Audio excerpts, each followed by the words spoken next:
listening to the Betmaker Show. This is the NFL Division Round Part 2 preview for Monday, January 6th, 2020.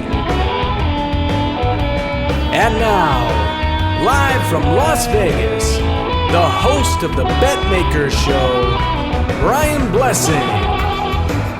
All right, now what we always love to do is get to the other side of the counter and let's try to break these games down and find an edge in terms of how to play the games. And that's exactly what we're going to do. Brian Blessing and Bruce Marshall in Las Vegas. We got the starting numbers. We've got the market numbers from Jack. Now it's time to move forward to the NFL divisional round of the postseason. Round 2, as it were. And some of these numbers are a little interesting, and I think we can find some opportunities. Bruce, it was a wild card weekend. The one thing you can say, every game had plenty of intrigue. It was exciting. Yeah, it was, even though a little bit of a snoozer. That it was tedious, that Seattle-Philadelphia game, but oddly compelling because it was kind of a low variant sort of game, and every play really had the potential to turn that thing around because it was such a lower scoring game. But the other games were tight. I think we saw the visitors do pretty well. Listen, the trend this season in the NFL, and we saw it continue in Wild Card Weekend.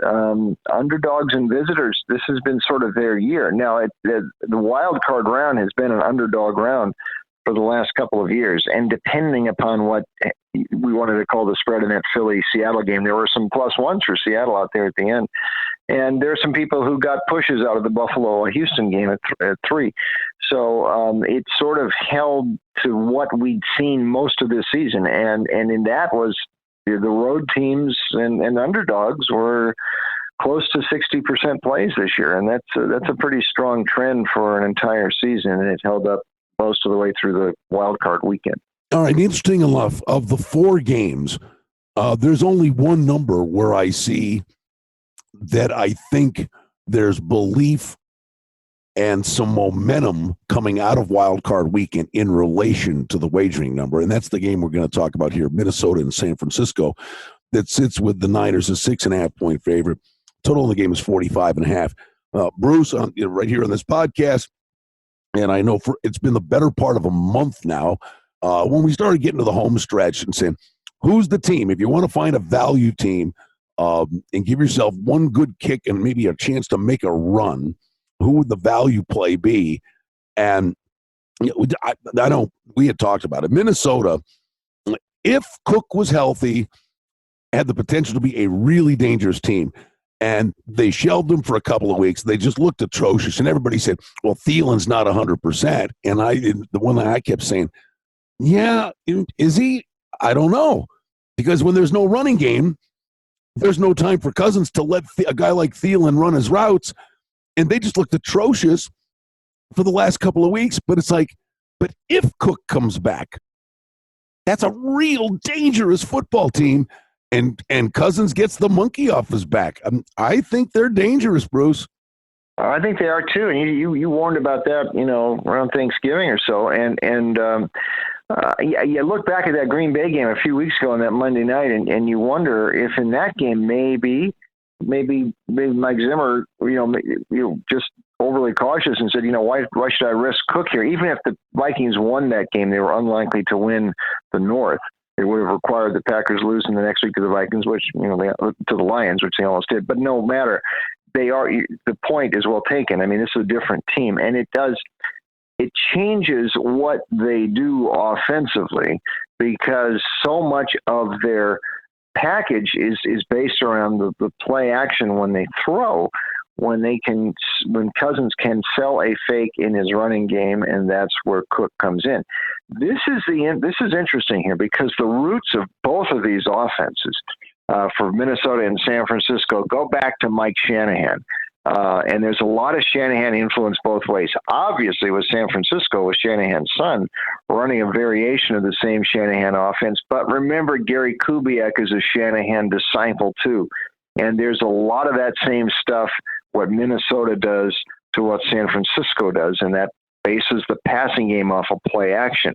Now Minnesota runs more than 35% of its passing plays out of play action, and Cousins' numbers are a lot better out of play action, way, way better.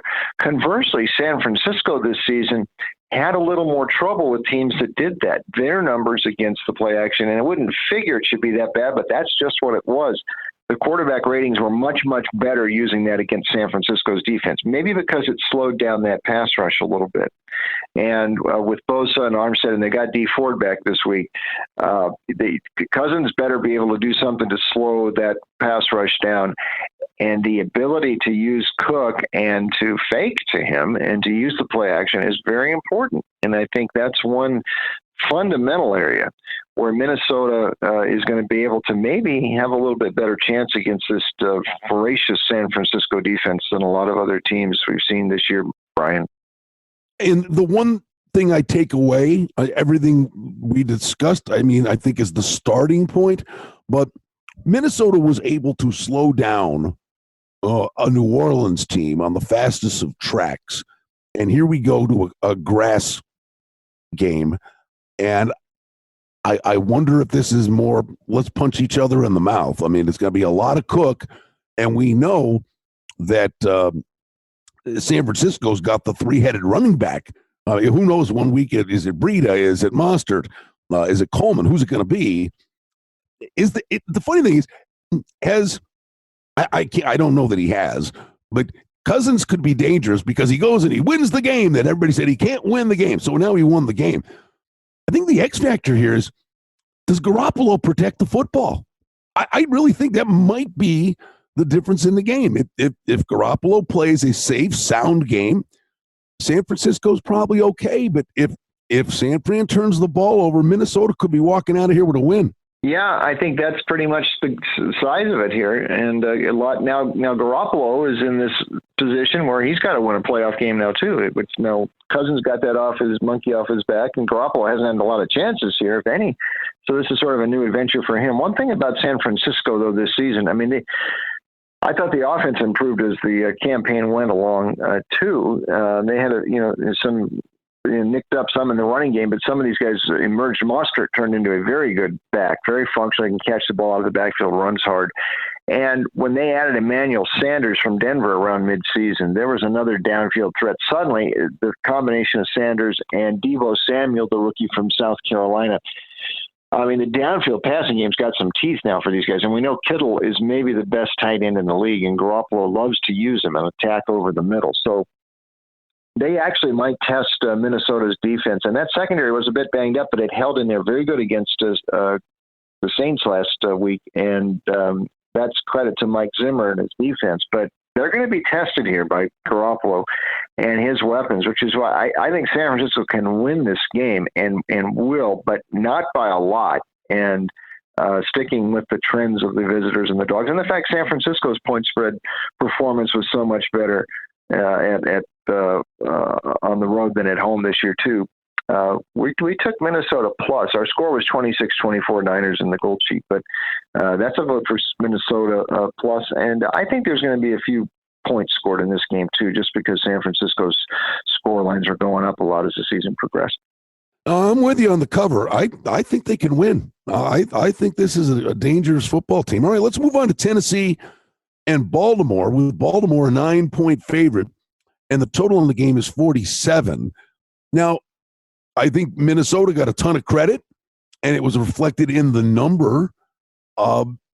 Tennessee, this is not a diss on Tennessee. This is just, this number was a play on Baltimore, but there was a 10 out there, and now we're seeing 9. Derrick Henry is an absolute monster.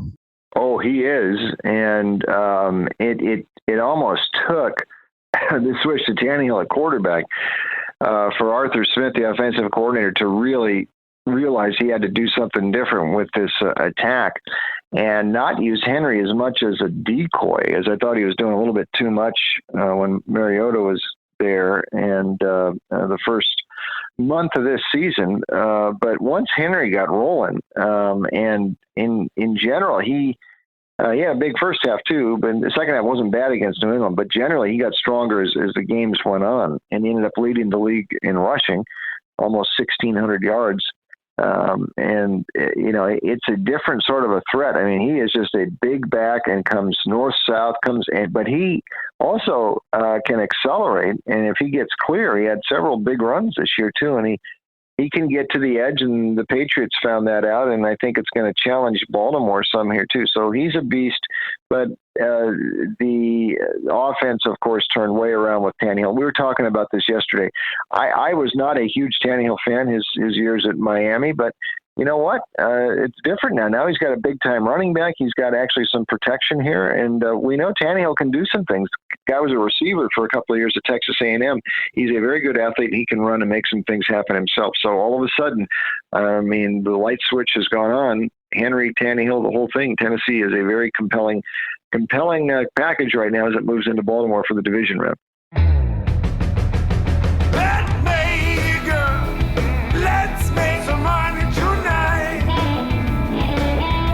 For outstanding information and special offerings and promotions, we invite you and encourage you to sign up for our newsletter today simply by going to the website at betmaker.com.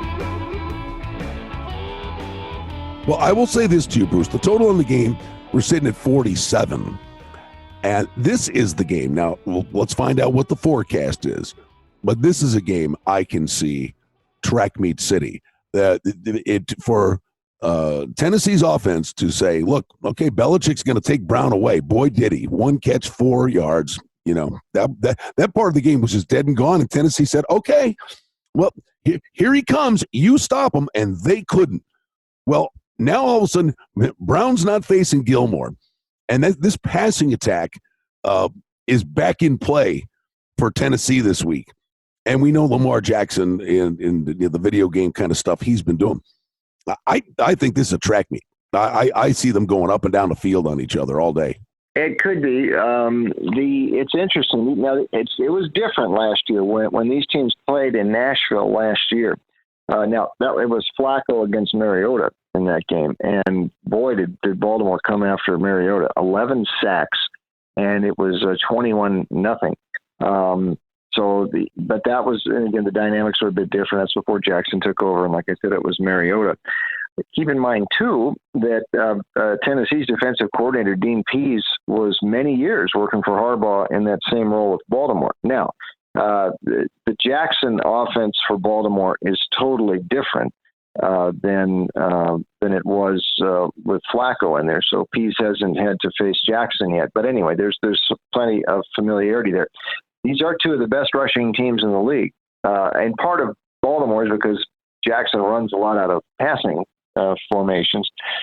But nonetheless, it was the all-time NFL rushing yardage team, over 200 yards per game rushing. And the other, Tennessee, was number 3 in the league. So the clock might move some here. That's the only caveat here, that there's going to be a lot of running on the ground. But you're right. I mean, well, you know what I would say?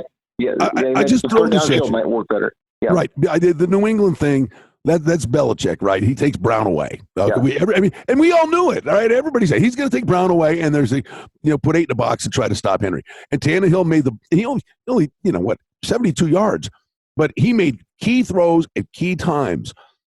This is just a different animal where Baltimore's got a terrific defense, sure, but Tennessee, prior to the way that game was played last week, and it's a playoffs and it's different, and I get it. But Jackson's capable of big plays, and the place is going to be rocking in the whole 9 yards. But after Tannehill took over, Tennessee on the road was 4-0 over. And the thing is, too, their defense on the road, when Tennessee's at home, the team shuts them down. The crowd noise, blah, blah, blah. It can slow down an offense. On the road, I just think this Tennessee offense, it's kind of a video game right now. And I don't know. Of all of the 4 games, this is the one. I see both teams scoring. Yeah, it could be. I mean, Tennessee was 9-2 to the over with Tannehill, and that counts the under in the playoff game last week. So, but different things in New England. New England offense wasn't doing much late in the season either. That's the other rub. New England couldn't get out of their own way offensively. No, they couldn't. And Baltimore. The one thing about Baltimore that you'll notice, as far as the game goes, I think Tennessee's got to weather an early storm here. Baltimore really jumped on teams, Brian, this year. Yes. I mean, they were up 10-14-0. Their first quarter point margin this year is plus 97 in the first quarter. I mean, that would be a good. For all four quarters for the whole season, that would be very impressive. You're just talking about the first quarter there. So they jump on teams.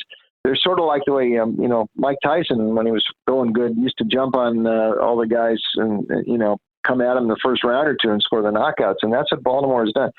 Tennessee's going to have to hang in there for the first quarter and a half in this game and to give itself a chance. But I think every indication are to me this team can play. And in a year where I think this is a very competitive season in the NFL, and reflected in that, the numbers I told you about the visitors and the dogs this year, maybe Baltimore's the exception. Maybe Baltimore was the one team that was rising above the rest of the crowd. But to me, these whole playoffs parity thing here, and the whole season we saw it, there wasn't that much difference between the really good teams and the medium teams this year. And that's why the dogs and the road teams did pretty well. We took Tennessee plus. I don't know if they can win it. Our score was 24-20. You might be right on the over. That's a possibility. But I think Tennessee, you can make some conviction to keep going with these guys until it stops. All right, let's go to Houston and Kansas City, 9.5. Chiefs are favored. Totals 49.5. They're 50s out there. The one thing I would say, Bruce, you find a way. Houston back from the grave, down 16-0, full marks, didn't quit. They were getting punched in the mouth. I think in a lot of it is what Buffalo didn't do as opposed to what Houston did. But it doesn't matter. They won the game. They advance here. But I will tell you, Kansas City's offense, I think they're going to be flying now. I think finally healthy. And I think the thing that will be very interesting for Kansas City, the running game's been pretty pedestrian all year long. They freshened McCoy up. I can actually see McCoy being a factor here. And I'm not shooting holes at Houston here, but I think Kansas City could be really ready to just fresh and start a season. I mean, they were a mash unit all year long, and their defense is playing better. I think I could see KC running up a big number here. It could be. And now the first meeting, what I thought was a little curious here, though, was, this when they met back in about mid-October, now Mahomes was in there. Now Mahomes had that ankle injury, and then he got hurt again in the knee in the Denver game the next week. But he might not have been 100%. He was in there, though.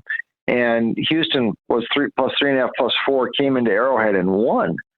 And now you've got Houston getting this is 9.5 here. They already won here this year with a much lower spread. So that is a little curious. I think they've pumped this number up a bit too much.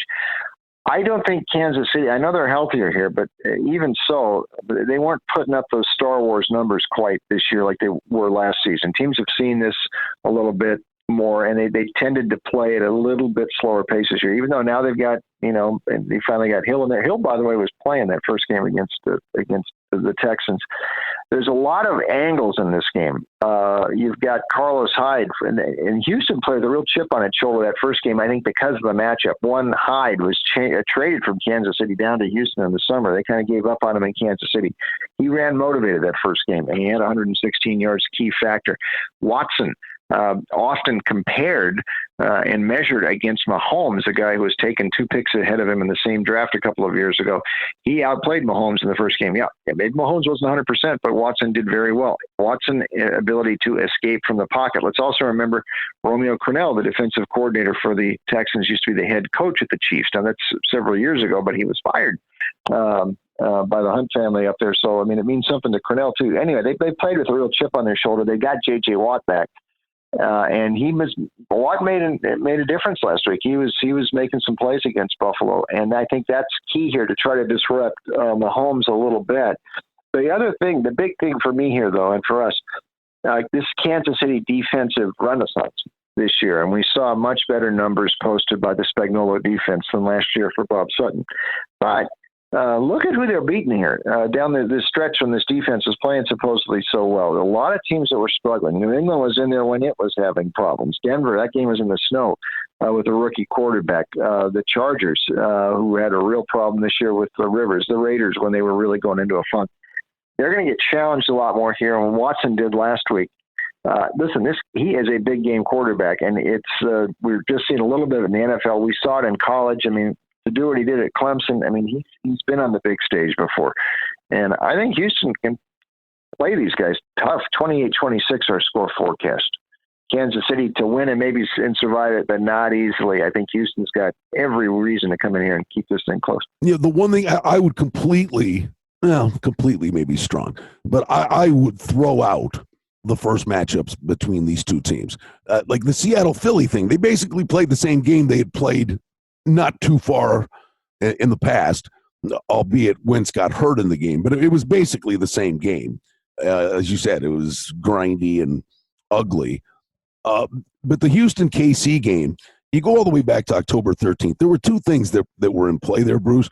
The week before, if you remember, that was when Indy completely punched Kansas City in the mouth and ran it down their throat and beat them. Right. And that game exacted a physical toll on them. I mean, Indy was playing really well then, punched him in the mouth. But the other thing is Tyreek Hill was out. And Kansas City was a different team when Tyreek Hill was out. And the first matchup to me, that was an eternity ago. Yeah, well, Hill came back for this game. He was in there the first time, so that he had come back for that. But you're right, they were off of Indy. But my thought, though, my general thought is that the KC defense is not as good as it looked down the stretch this season because they were playing teams that were suspect offensively. And Houston, whatever we say, I mean, with Watson, when he's going there, they've got some, and Hopkins, and there ain't Trey White out there this week to slow him down like the first half last week. And maybe Fuller comes back. And Fuller could be available too. But the bottom line, I think the Houston's pretty sharp-edged offensively here, and they did finally get something going the second half last week. And I think Buffalo's got a better defense than Kansas City. I think that'll allow Houston to stay very close in this game. All right, and then we wrap it up with Seattle at Green Bay. Packers are 4-46. You know what, Bruce? It's just not pretty, But Seattle, they do nothing but play close football games, and I don't think the cold bothers them. And I think Lynch actually looks like they've got a bounce in their step. And the Packers, I don't know, they put up great results, Bruce, but there were games you watched the Packers going, what are they doing? Yeah, you're right. I mean, we've talked about this before, too. I mean, they were really putting a patent on winning ugly this down the stretch. I mean, they only scored more than 24 points once since Halloween, and that was against the Giants in a game that was actually kind of tight into the fourth quarter, and the Giants did their normal thing and self-destructed, but that was not an easy game for Green Bay, and Rodgers does not have the sorts of numbers that he had in recent years. Now, that's all relative because they were winning, and Green Bay hasn't won big like this in a few years, and I think that's a good trade-off for Rodgers. The Matt LaFleur offense was not quite doing what they did the past few years, but it was effective enough, and they were winning these games. But still, I mean, the numbers aren't that great. The Packers games, the one game that sticks out though in the last month and a half was that Monday night game at Minnesota. But we alluded to that a moment ago that maybe Cook wasn't in there, and maybe Minnesota, scaled it back a little bit in that game. So I'm just not sure Green Bay has shown enough to extend the margin. And Seattle, even Baltimore, nobody has won more games on the road this year than Seattle has won 8. 8 of 9 has won on the road. That's, like you mentioned, this team doesn't seem to mind playing on the road, and every game is close, but they can play. You're telling me they took the delay game on purpose and didn't want the bye at home. They wanted to play on the road. The way it turned out, that it actually helped them. And one other note, you mentioned, Lynch there. He has given them a short yardage component down by the goal line. It's beast mode again. But Travis Homer hasn't been that bad, and they've been able to spot him in there. He can catch passes out of the backfield, which is very important for Wilson. But it really comes back to Wilson, and he keeps – we were talking yesterday. Imagine this team without Wilson. He changes everything. He keeps plays alive. He makes plays on the move. It is a nightmare for a defense when Wilson breaks out of the contain there and starts moving, because no quarterback in the league, even Mahomes, even Lamar Jackson, makes plays downfield the way Wilson does when he breaks contain. And Green Bay is going to have to deal with that on Sunday. Well, there you have it. Now, Bruce Marshall, the Gold Sheet. I'm Brian Blessing. There's your look at the divisional round. We're down to the final 8. Let the fun continue, because Wild Card Weekend was indeed wild. Betmaker, let's make some money tonight. Well, that's the Betmaker Show for now. We publish multiple times each week. We'd like to thank you for listening, and if you liked what you heard, please take a moment to leave a rating and review, or subscribe to our show feed, or share our show with a friend or two and help us grow the show. We very much appreciate it. Visit us on the web at betmaker.com, and reminder to sign up for the newsletter. Thanks to our engineer, Darren Vandermolen, and producer, Mike Gallivan. The Betmaker Show is a production of Cardinal Marketing Incorporated. Betmaker is a registered trademark. Any rebroadcast, reproduction, or other use of this content without the express written consent of Cardinal Marketing Incorporated is strictly prohibited. The handicapping and sports odds information contained on this podcast is for entertainment purposes only. Please confirm the wagering regulations in your jurisdiction, as they vary from state to state, province to province, and country to country. Using this information to contravene any law or statute is prohibited. The podcast is not associated with, nor is it endorsed by any professional or collegiate league, association, or team. This podcast does not target and is not intended for an audience under the age of 18. If you think that you have a gambling addiction, stop this podcast now and please seek help. Gambling and betting on sports is a form of entertainment and should be about having a good time.